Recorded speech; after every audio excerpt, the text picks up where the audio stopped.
This is the Big O Show. This is the Big O Show. All right, there he is. How you feeling, my man? You feeling good? Yeah, a little tired, but I'll get over it. You'll get over it? The draft wore you out, all those picks. Exactly. I have very low tolerance. Did you go for round one and hang out there? No. Or did okay, yeah. You stayed home and just said, all right, whatever happens, we'll handle it virtually from there, right? That's it. Yeah, I'm sure. Yeah, if they had traded into the first round somehow, everything would have been done. Hell, that's how things were done for what I know in 2020, 2021 also, I believe so. Yeah. That's always a way to get it done. Yeah, no, I'm with you there. What'd you think of Mike McDaniel's comments to Raheem Mostert? You know, you and I have covered a whole bunch of coaches and managers and all kinds of sports. And we've run into the coaches that are kind of hard-headed and, you know, kind of set in their ways no matter what happens. Sometimes they won't flinch or change ways. And McDaniel had his stubbornness at times throughout last year with certain things in Gesicki. And then the running game was one of those things that he went away from it.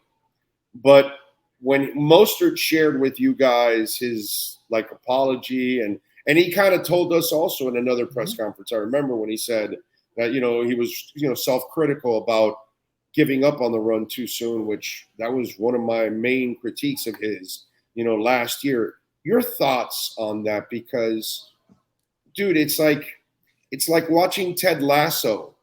He does things that coaches you never see do, or you'll never see in public or whatever. And so this is kind of like a Ted Lasso moment. I don't know if you watched Ted Lasso, but it was – you don't? You should, bro. No, I know I should. Everybody keeps talking about how great it is. Great show.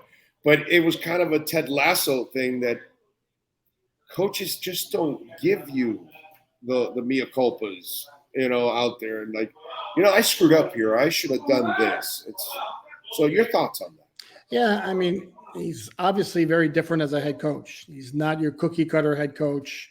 My way or the highway, and this is how it's done, and this is you're gonna like it. And if you don't like it, then that's tough.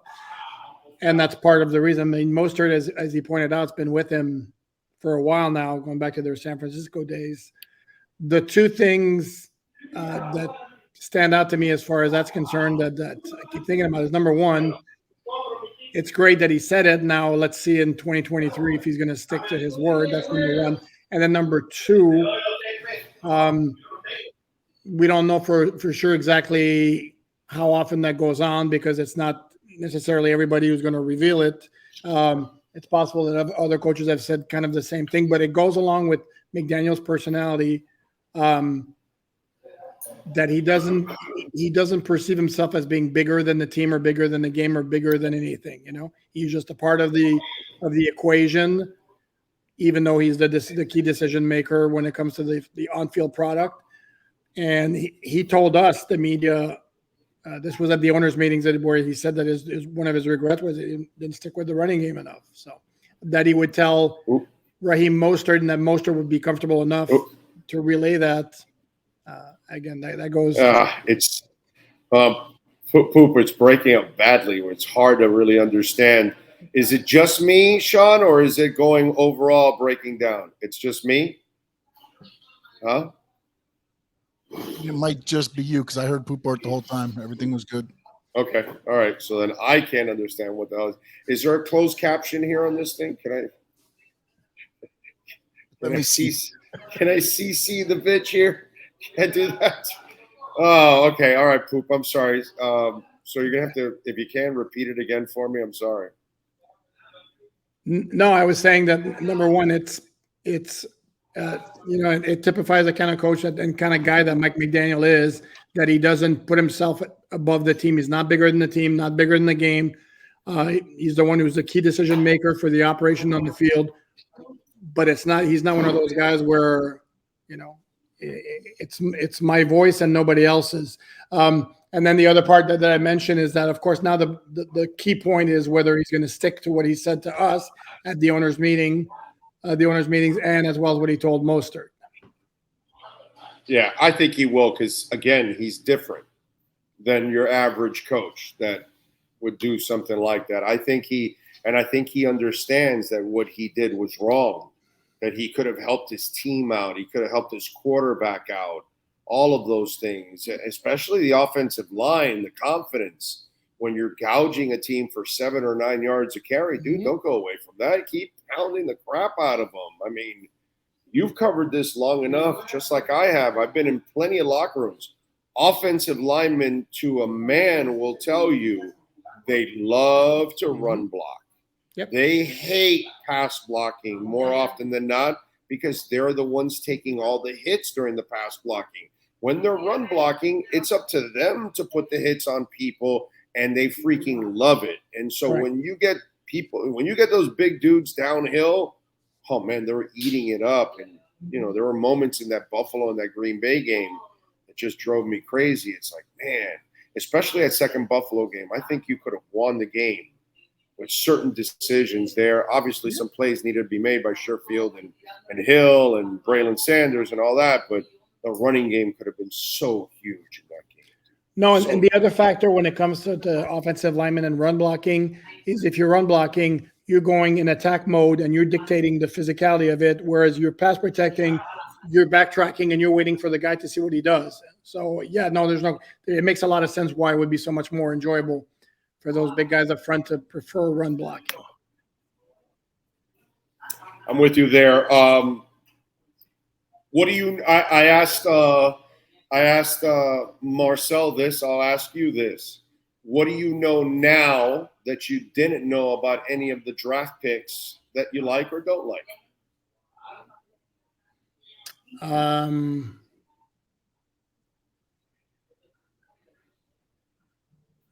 No, I mean, I've had a pretty good beat on those guys, pretty much all along. I still maintain, to me, it's like they need to get immediate contributions from both Cam Smith and Devon Achane. They cannot have a repeat of what happened last year, and I understand it's fine to build a foundation, and those guys contribute in the future. That's all great and dandy. They cannot have another situation where they get nothing out of their rookie class. And the other factor why it should be expected that they contribute is the transition from college to the NFL is a lot easier at running back and at cornerback than it would be a linebacker and wide receiver, for example. And that's why you see like running backs, the position where you will see usually this is where your rookies make the biggest impact. And then cornerbacks, a lot of guys make a very quick impact at cornerback, again, more so than a lot of different positions. Okay.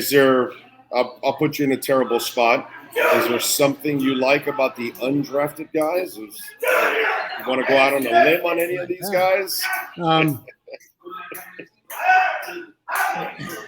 The guy from USC intrigues me. Had some injury issues a little bit, but he's a player. What's that noise in the background? And there's a big opportunity for him to earn a roster spot if he can show up. And another one that interests me also is one of the guys coming in on a tryout is a guard from Wyoming. His name escapes me at the moment, who was around long enough at Wyoming to actually have played with Josh Allen.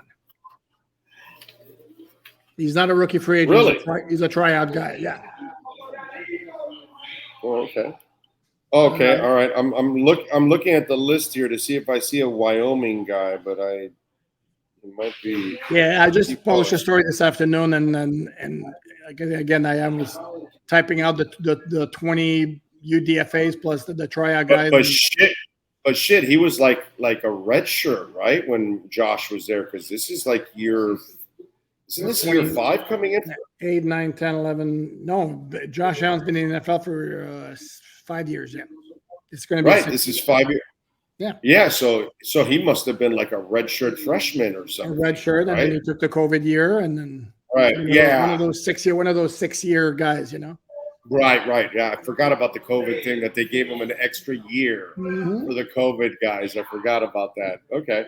All right. Yeah, that's why, because I'm wondering, because I am. They have forced me now, like the Miami Heat. You know, you used to have summer league, and you're like, gives a shit about summer league. Maybe there's a veteran that was injured or a young guy from a draft pick the year before that was banged up and goes to summer league, and maybe okay, whatever. But with the Heat, you got to pay attention to summer league because they find guys that become part of starter rotation, whatever. So it's fun now. Well, guess what? These guys are making undrafted part of the draft fun because okay, who's the Needham? Who's the Trill Williams? Who's the Zach Sealer?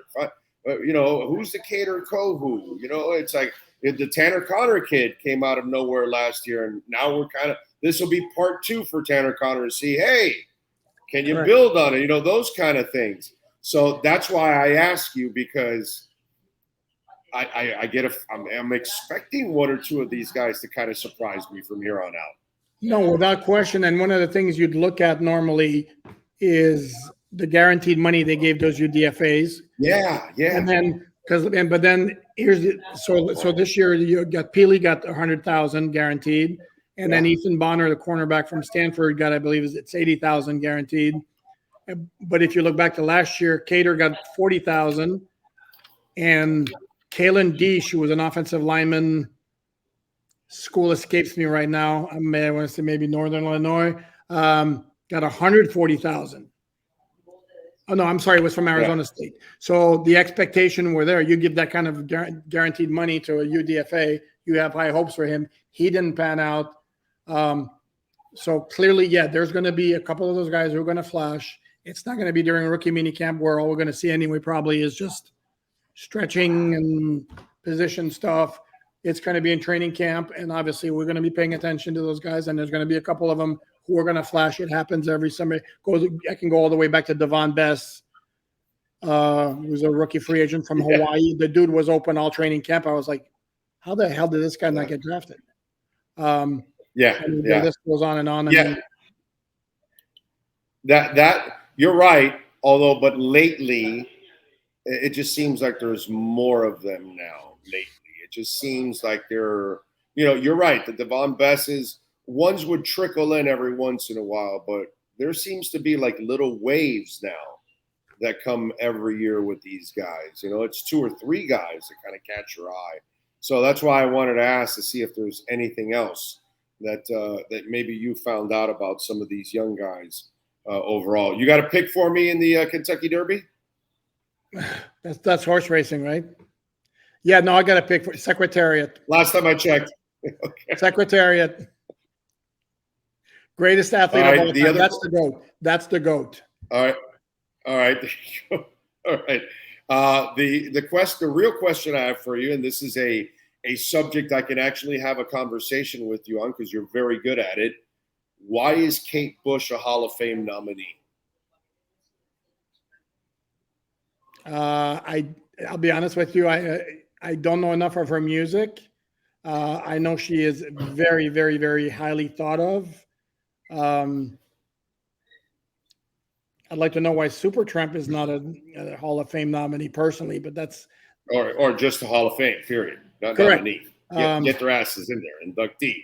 So Kate Bush, Sheryl Crow, Missy Elliott, George Michael, Willie Nelson, Rage Against the Machine, The Spinners, DJ Kool Herc, Link Ray, Shaka Khan, Al Cooper, Bernie Taupin, and Don Cornelius. Although I think Cooper, Taupin, and Cornelius are up for an award. It's Khan, Taupin, and Cornelius. Khan, I think, is already in the Hall of Fame. Okay. But they're up for an individual award. But out of the other ones, who would you put in the Hall of Fame out of that group? Who is worthy? Bernie Taupin. I mean, Jesus. Oh no, you said he's up for an award. Sorry, he's already in there, right? Yeah. As a songwriter. Yeah, songwriter. Give me the list again. I forget. Kate Bush, Sheryl Crow, Missy Elliott. Well, how about this? Kate Bush, yay or nay? Nay. Okay. Sheryl Crow, yay or nay? She's got a lot of good stuff. But again, this is I only my own personal preference. I like Sheryl Crow's music. I had like 4 of her CDs. So I think she deserves to get in it. no Now, offense, she's very good. are there 50 people that I put in front of her? Yeah. Yeah. Okay. Yeah. I put Maiden and the Scorpions and Supertramp and Motorhead and Bryan Adams and Anthrax and B-52s and Bad Company and Crosby, Stills and Nash and Phil Collins and Boston and Emerson, Lake and Palmer and Dio and John Fogerty and Foreigner and Sammy Hagar and Don Henley and Billy Idol, In Excess, REO Speedwagon, Styx, Soundgarden. I'd put them all in front of her, but I'd still put Sheryl Crow in there. I get it. Missy Elliott, yay or nay? I don't know. Don't know her. I'm not from. I know I'm not familiar with her music, to be honest with you. Rap wise, she deserves to be. Okay, there you go. She's a beast. George Michael, very impressive. You got to, definitely. Willie Nelson, right? Absolutely. Rage Against the Machine. I don't have a problem with Rage Against the Machine either. I don't even know my wheelhouse, but okay, but still, they're pretty damn good. The Spinners. How are they not even in the Hall of Fame, bro? Like, why is it in 2023 you're now thinking of the Spinners into the rock and roll? Why didn't we go through this chronologically? Is the other thing I don't understand. No, and it's weird, and it's why aren't we putting in the older bands first so we could catch as many like I did mention to you, Phil Collins. The poor man physically is breaking down before our eyes. Mm-hmm. When are we going to induct him? When he's dead? Like, that's no fun, dude. Let's get Phil Collins into the Rock and Roll Hall of Fame when he's still alive and around, dude. You know what I mean? It doesn't make – look, we lost Lemmy, and, Motorhead deserves to be there, but he'll never get to actually live the honor out because Lemmy's no longer with us. But there's a lot of those artists who actually don't even want any part of it. It's got a bad reputation among a lot of artists. If you read up, there are a lot of issues with it. Yeah. No, you're right. All right, what do you got going on Sports Illustrated so folks can check you out? What do we got going on? Stuff about the rookie mini. Well, you just got a video out with you and Omar. I know that. We did a podcast today where we recapped the draft. Talked about Austin and Noah, not so much about the 5th-year option because we knew that wasn't going to get picked up, but about their future and their potential of what's going to be happening. By the way, I'll bust Omar's balls when he comes on tomorrow. He's got this whole thing. I watched your video. He got this whole thing about he's so entrenched with blocking and tight ends. And he's like, well, I don't know if this Higgins guy is a big receiver or they're really going to make him a tight end. It's like, yo, Omar, the Tanner Connor kid and this guy, they're going to be offline tight ends. They don't have to block. And by the way, and I think you told him in your discussion, there's only a couple of those guys in the league. He makes it sound like it's the easiest thing. Like, let me go get a low-hanging fruit. I'll get this tight end that can block and catch like a beast. Just like 5 of those guys in the entire league. Nobody else has them. 5 teams have those guys. He's got to get off of that. He's got to understand that this league uses some tight ends as just receivers, and then they're blessed to have some of the tight ends that are dual threats that they can block and catch. And then there are some guys that can only block, period. Just the way it goes. And the point I keep making with Omar, and I'll make it with anybody, is I would argue that no offense in the entire NFL is less reliant on having a stud tight end than the Dolphins. That's not how this offense is built. It's built around speed, and usually your tight end is not your speed guy in the passing game. So, hey, dude, the day he can draft a Kittle, I'm sure he's going to do it. I'm sure he's going to tell Greer, get that guy. Exactly. I want him. And then he'll go get him. But at the moment, you got to go with what you can do. And, obviously the Higgins and A-Chain thing just tells you all you need to know. The dude is all about bringing speed all over the place. No, correct. And here's the thing is, to me, the philosophy all changed. Like Tyreek was a game changer because that's been reported. In fact, Drew put it out there that they had exploratory talks with the Raiders last year, early in the offseason, about Darren Waller. Well, Then they got Tyreek, and it's like everything changed. Gesicki becomes a non-factor. Cedric Wilson becomes a non-factor. Now it's all about maximizing the crazy speed you have on the outside and building all around it. And that does not necessitate having a stud tight ends. That's why Gesicki became, again, such a non-factor. Yeah, and the beauty is now with A-Chain, with Tyreek, Waddle, and even Mostert, you have 4 guys on the field that at any time they touch the ball, they easily can house it. It's and crazy speed. It's crazy speed. That's scary shit for defenses out there when they do that. That's going to be a lot of fun. All right, follow them on Twitter at Poupart NFL. And remember, folks, we tell you every week, you are not an official Dolphins fan if you don't bookmark alldolphins.com. That's the law. DeSantis, he made it law. I'm just saying. Okay, that's all. We're going to tell you. It's law. One more quick thing, if I may. Big O, one more quick thing, if I may.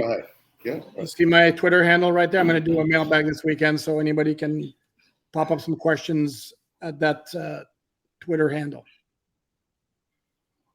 There you go. So send in the mailbag, baby, at Poupart NFL. Alan, have a fantastic weekend, my friend. We will catch up on Monday. Thank you. Sounds like a plan. Have a great weekend. You got it. EJD Construction, man. Call my guy, Eric. He knows how to get it done. Major home construction, major home remodeling. You want to build an entire house. You need to build a second floor, half a house, an extra room. He is remediating one of our listeners. They had a fire in their home. He had to remediate and gut the whole thing out to rebuild everything inside, folks. We've told you many times, we've had listeners that have built kitchens and barbecues in their backyards and observation decks, which I think is the coolest thing out there. All kinds of things, okay? We just got a listener now, actually, that reached out, and he's going down and he's actually building a efficiency there for them on their property because they want to start maximizing their big yard, and they're going to make a little extra money with that efficiency. So you can do the same thing, man. Call the great people at EJD Construction. I'm going to give you the owner's personal cell number, 305-433-4843. Save it on that cell phone. They've got a AAA plus rating from the Better Business Bureau, 305-433-4843. Go to the website, or better yet, go to the Instagram page, EJD Construction, and check out a lot of the work that they've done and they can do for you. You want to modernize that kitchen, you want to make a killer man cave, then call them. Custom work, they can do it all for you. 305-433-4843.